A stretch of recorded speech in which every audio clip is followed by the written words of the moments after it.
Once wartime allies in World War II, the United States and China now face off in one of the most intense rivalries of the 21st century. Trade wars, spy balloons, tech bans, and military posturing in the South China Sea have become regular headlines. But this wasn't always the story. How did two nations, once bound together by a common enemy, transform into strategic adversaries? This is not just a story of ideology or economics. It's a story of betrayal, ambition, and a global power struggle unfolding in real time. In this video, we take you through the turning points that led to the modern U.S.-China Cold War.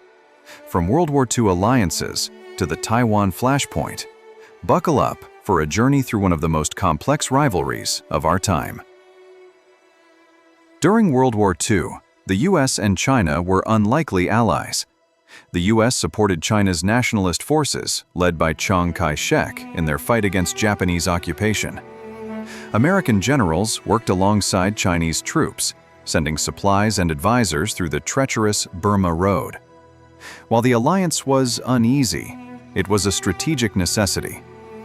The goal was simple: defeat Japan.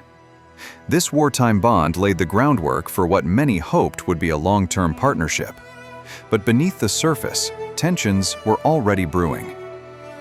In 1949, the Chinese Communist Party, led by Mao Zedong, overthrew the nationalist government.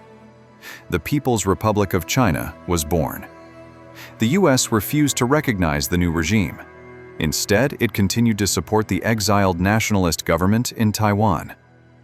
This decision marked the first major fracture between the two nations. To the U.S., Communist China was a Cold War enemy. To China, America was the imperialist force standing in the way of their national destiny. Just a year later, the Cold War turned hot in Korea.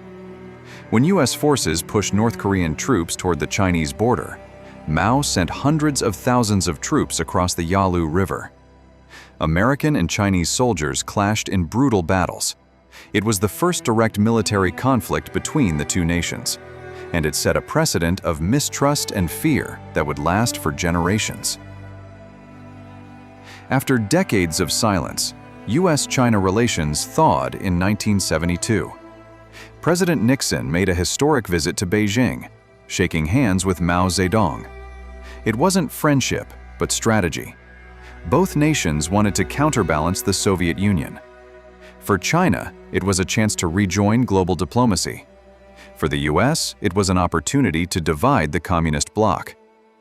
This visit marked a seismic shift, opening the door for trade, diplomacy, and future cooperation. Under Deng Xiaoping, China began market reforms that attracted foreign investment, including from the U.S. American companies entered China, universities exchanged students, and trade flourished. There was a brief sense of optimism.